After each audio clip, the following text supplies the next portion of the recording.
Waking up on the morning of Sunday, August 13, 1961, Berliners discovered that they were living in a different city. It turned out to be divided into two parts: concrete barriers, sharp spikes, electrified barbed wire. The wall ran through the entire city: streets, squares, playgrounds, and even parks. Relatives, spouses, parents, and children found themselves on different sides. The wall stood for 29 years, and throughout that time, Berliners would strive to overcome it. And for nearly 2,500 brave individuals, this attempt would cost them their lives. The wall didn't just divide the city into two parts, it separated the German people for 3 decades. Who needed it? What influence did it have on Germany and the Germans? Today, we're talking about the most famous symbol of the war, of the Cold War.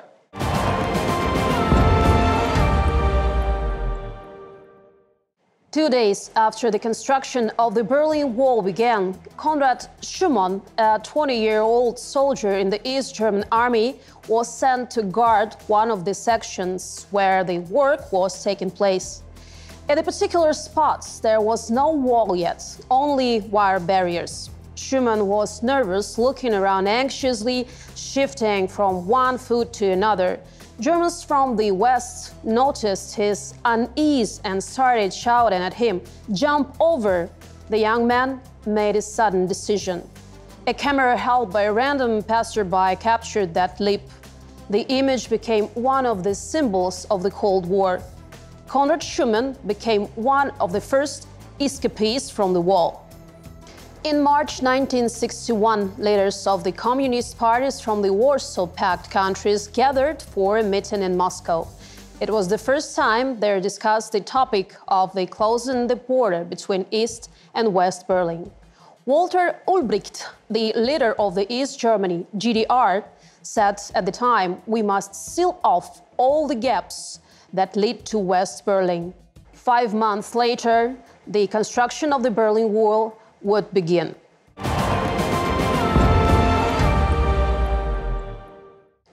By the time, Germany had already been divided into 2 separate states for over a decade.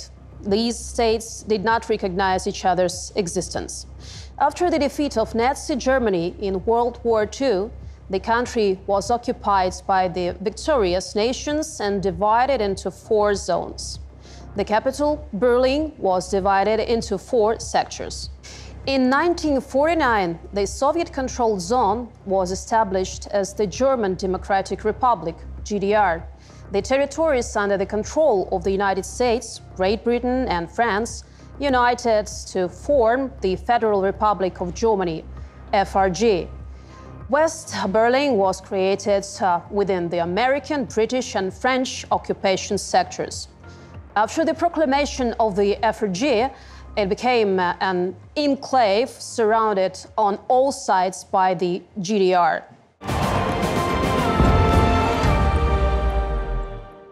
After the formation of the new German states, the border between the western and eastern parts of the Berlin remained relatively open. There existed a dividing line 45 kilometers long. Numerous checkpoints operated on the streets of Berlin, as well as at metro stations and on the city's railway. Additionally, in the vast city, there were hundreds of illegal border crossing routes. Every day, for various reasons, between 300,000 to 500,000 people crossed the border between both parts of the city. Tens of thousands of Berliners had relatives and friends in the other part of the city. However, the absence of an actual border resulted in a massive leakage of goods and skilled professionals to West Germany. Many East Germans preferred working in West Berlin, where salaries were significantly higher. Inconstant West Germans came to study in the GDR, where education was free. The residents of West Berlin took advantage of the unfavorable exchange rate between the East German mark and the West German mark. They would cross into the eastern part of the city to purchase cheap goods, which they would then resell at higher prices in West Berlin. But most importantly, the absence of a border allowed for constant comparison between the two systems and ways of life. And the comparison always favored the West. This further fueled the desire of young Germans to relocate.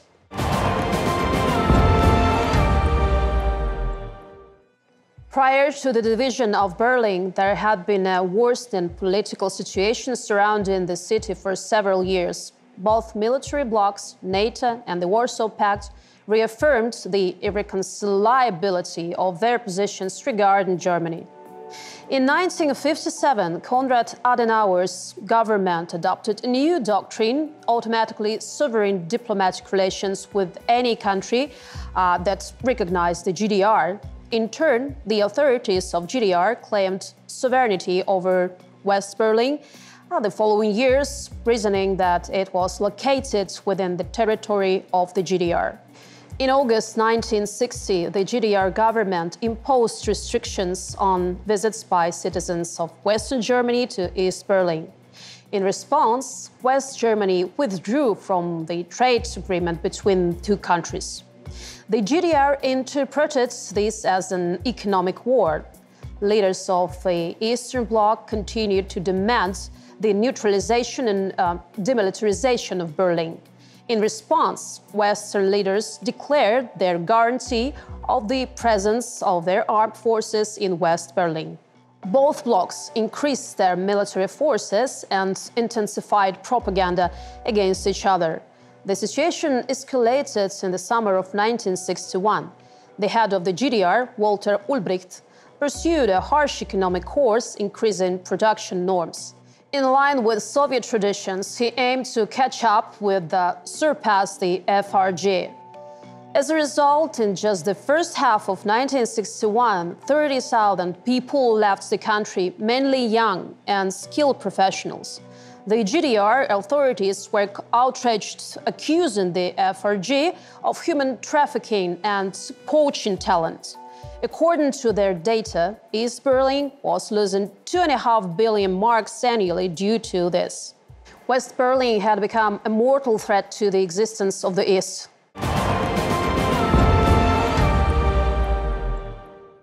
East Germany had no intention of reconciling with the loss of economically active population or allowing its citizens the opportunity to live differently. The decision was made to close the border. Building a physical barrier between the two parts of the city seemed to the socialist leaders as the only way out of the crisis. The implementation of the project began on the nights of August 13, 1961. At 1 o'clock in the morning, Soviet troops were deployed to the border between West and East Berlin. They blocked all the areas within the city limits. In the morning, residents of East Berlin who wished to cross into the West were unable to do so, as they were not allowed by military patrols. 2 days later, the entire West Zone was surrounded by barbed wire, and the construction of the wall began. Berlin metro lines and the city's commuter train services were closed off. One of the busiest subway stations in present-day Berlin Stadtmitte translates to city center. For nearly 30 years, it was a symbolic station along with the 16 other stations of the Berlin U-Bahn. After the city was divided, a large part of the subway remained in the west part, while some lines began and ended in West Berlin, but partially passed through the territory of East Germany. These stations were closed and turned into ghosts, with the westbound trains passing through without stopping at them. The exception was Friedrichstraße station, where control and checkpoints was established. In case someone decided to escape to the west by climbing into the roof of a train, measures were taken. Barbed wire was stretched along the platforms. Exits were sealed with heavy gates or bricked up.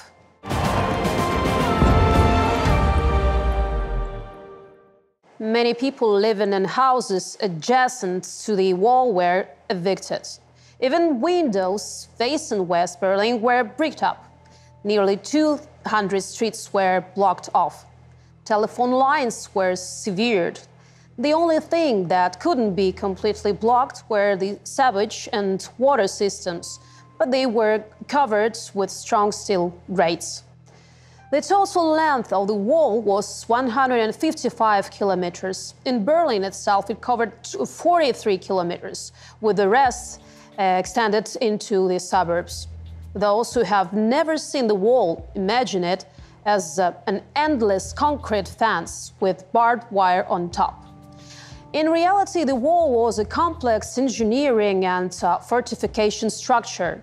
It consisted of concrete segments measuring 3.5 meters in height, topped with cylindrical barriers. However, what made it impassable were not just the fences themselves, but the space between them, patrolled by East German border guards.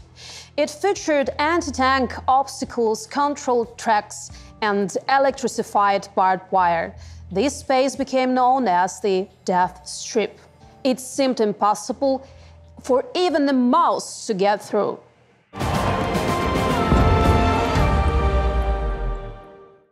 However, as soon as the wall was erected, attempts to escape through it began. The residents of East Germany were determined not to accept it and tried to find a better life in the neighboring German Republic. From the escape of Conrad Schumann until the fall of the Berlin Wall, thousands of people managed to cross it. They risked not only their freedom, but also their lives. The orders given to the East German border guards were to shoot, to kill anyone attempting to escape the West. The first victim of the Berlin Wall was a woman. 10 days after construction began, she jumped out of a window in an East German house and died. 2 days later, the first citizen of East Germany attempting to escape to the West was shot and killed.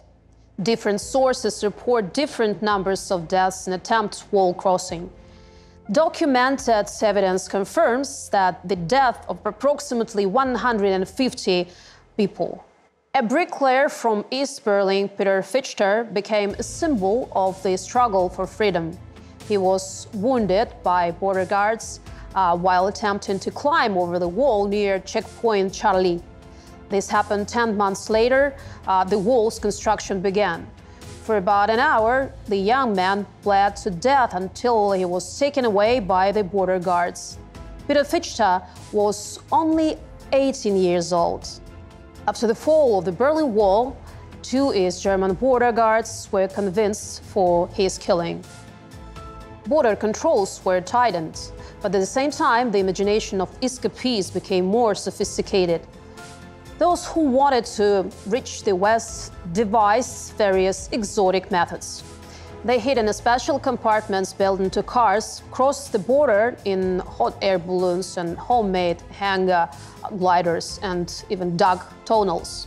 One of the most famous escapes was through a tunnel that was 140 meters long. In 1964, 57 people successfully crossed to West Berlin through this tunnel over 2 evenings. In total, the West Berlin police recorded over 5,000 successful escapes. There was a special provision in the GDR criminal code for the illegal attempt to cross the Berlin Wall, carrying a penalty of up to 10 years of imprisonment. However, there were also those who managed to overcome the wall from the West Berlin to East Berlin. They were called wall jumpers. Why jumpers? Because escaping from West Berlin to East Berlin was much easier. The border strip was not guarded, and it was enough to place a ladder against the wall and jump over to the other side. East German border guards didn't use firearms against them.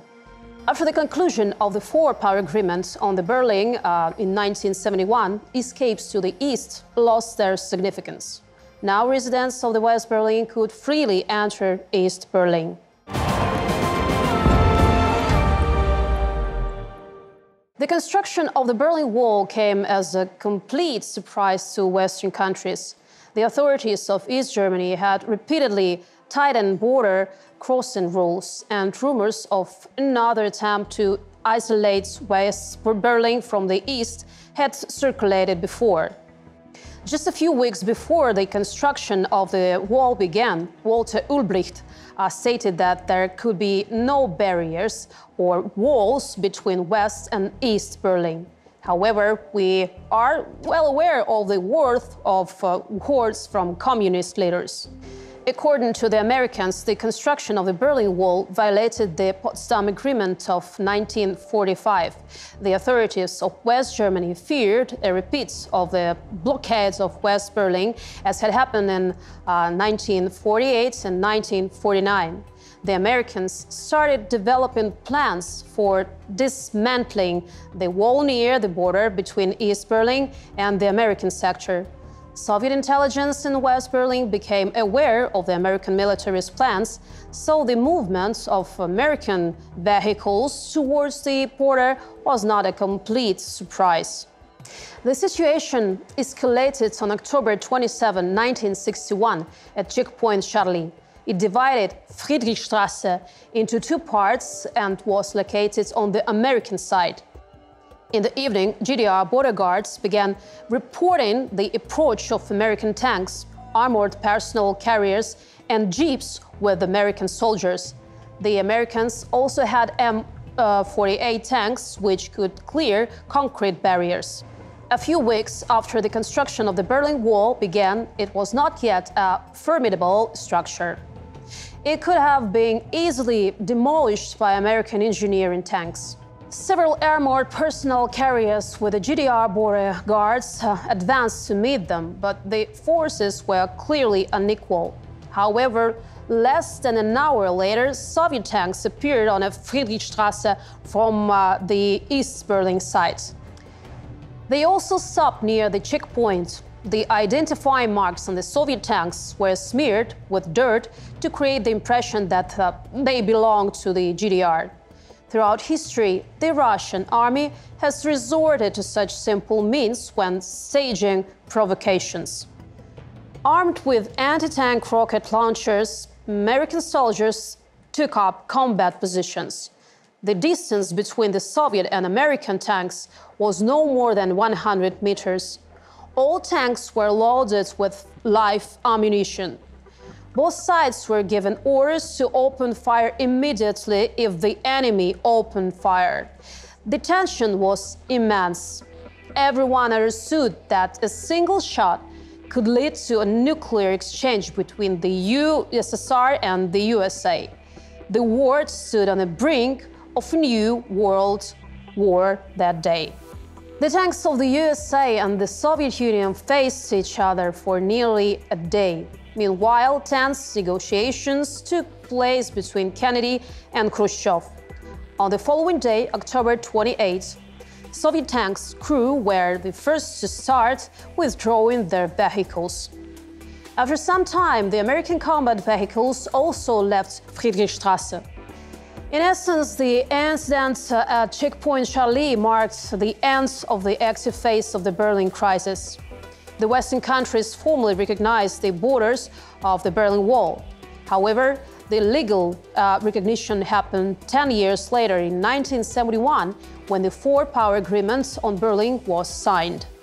Checkpoint Charlie was preserved as a historical landmark in the city. Today, it serves as one of the symbols of the Cold War.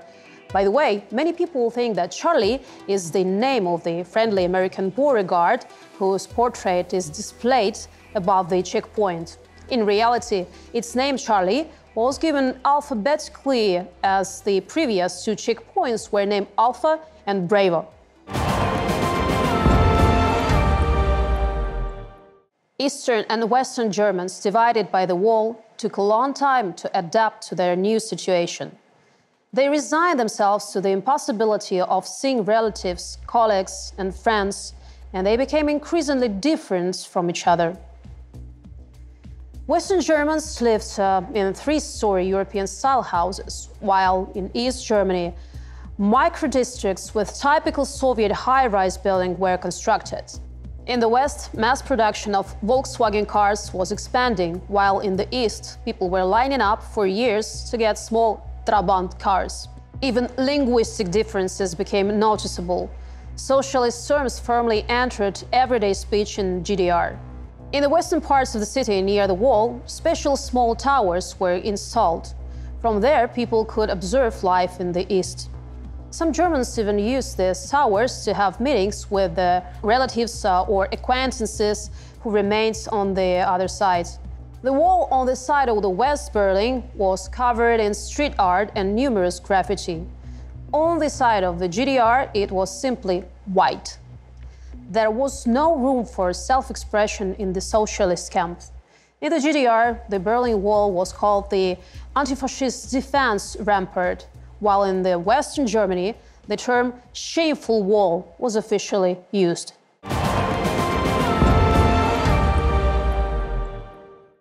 On the 20th anniversary of the establishment of the GDR on October 7, 1969, in West Berlin there was a concert by the Rolling Stones. Their music could be heard even at the Brandenburg Gate. Hundreds of young East Berliners rushed towards the gate to listen to the concert. The authorities saw this as a provocation and dispersed and beat the people, arresting some of them. Almost 20 years later, in June 1987, near the Reichstag, there was a concert by David Bowie. It was just a few hundred meters away from the wall and East Berlin. The speakers were set facing the GDR. Thousands of East Berliners came to listen to the chameleon of rock music. They sat by the wall and some even climbed onto it. No one arrested them anymore. The fall of the wall was just a little over 2 years away.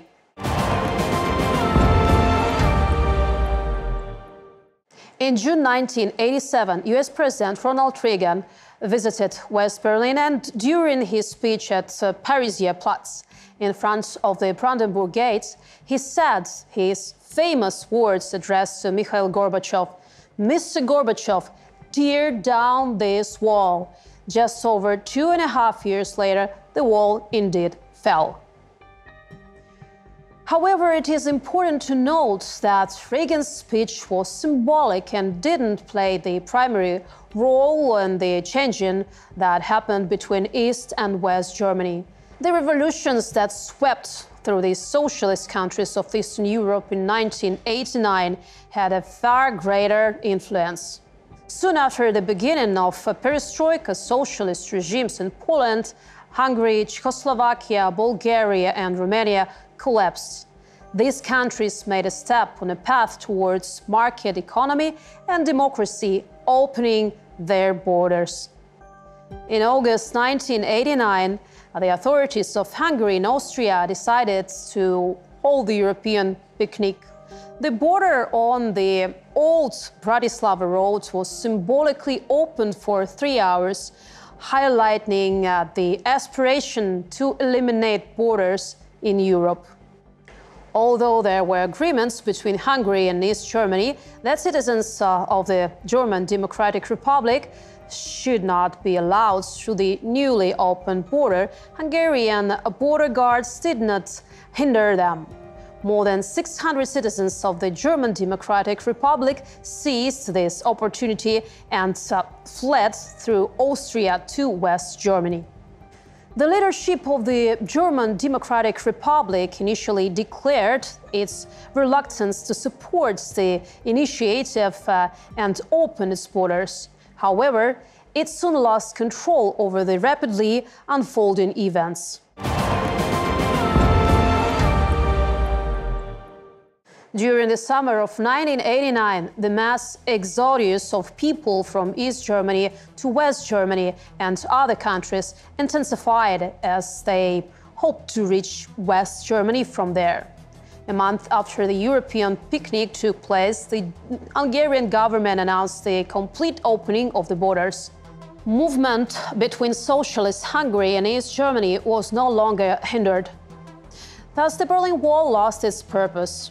In just 3 days, more than 15,000 citizens of East Germany left the country through Hungary. A wave of protests swept across East Germany itself. People demanded the democratization of society, a change in political leadership, the demolition of the Berlin Wall, and the reunification of the German people within one state. As a result, the leadership of the ruling Socialist Unity Party of Germany stepped down. On November 4, 1989, a demonstration took place in East Berlin. It became the largest in the history of East Germany, gathering up to 1 million people. They demanded the preservation of freedom of speech and freedom of assembly. On the evening of November 9th, East German television broadcast a press conference by one of the leaders of ruling party, Günther Schabowski. He read out new regulations regarding the free movement across borders. When a journalist asked when these regulations would take effect, Schabowski unexpectedly replied, "Immediately." It was likely an improvisation, but the news spread instantly around the world. Immediately after the press conference, tens of thousands of East and West Berliners started moving toward the border from both sides. Initially, border guards tried to hear them using water cannons, but eventually the border was opened. Crowds of people jumped over checkpoints, climbed the wall. Spontaneous dismantling began. The atmosphere resembled a popular celebration. Relatives who had not seen each other for many years embraced and wept. Collectors rushed to collect bricks and fragments of the Berlin Wall. Teenagers and street artists finally had the opportunity to approach the wall from the east side. Afterwards, it started to resemble its reverse side with numerous drawings and graffiti. Over the next 3 days, 3 million people visited West Berlin. The broken graffiti-covered wall stood as a symbol of the recent past. A year later, Germany was reunified, and the Berlin Wall was demolished within a few months. Some fragments were preserved as monuments. The most famous surviving segment of the Berlin Wall transformed into an art gallery. The most renowned work is "My God, Help Me to Survive." This deadly love by artist Dmitry Vrubil has long become one of Berlin's iconic landmarks.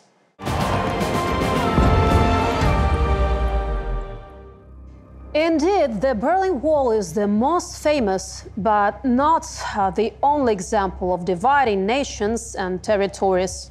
Since 1953, the Korean peninsula has been divided into North and South Korea.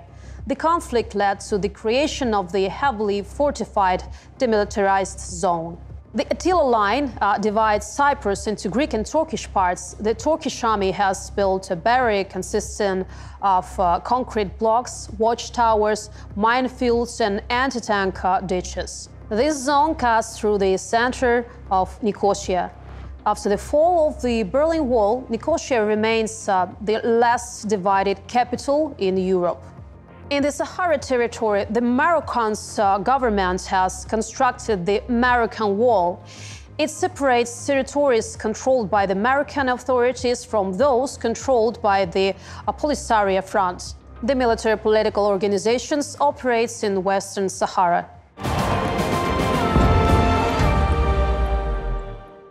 Indeed, many historians and experts believe that the wall of the Berlin Wall marked the end of the Cold War. The wall was not just a geographical barrier, it became an example of the negative consequences of dividing a united people. The Berlin Wall separated families, tore friends apart, fractured mentalities and cultures, and left deep scars in the collective memory. However, the wall also became a testament to the infinite human desire for freedom, freedom of thought, speech, choice, and movement.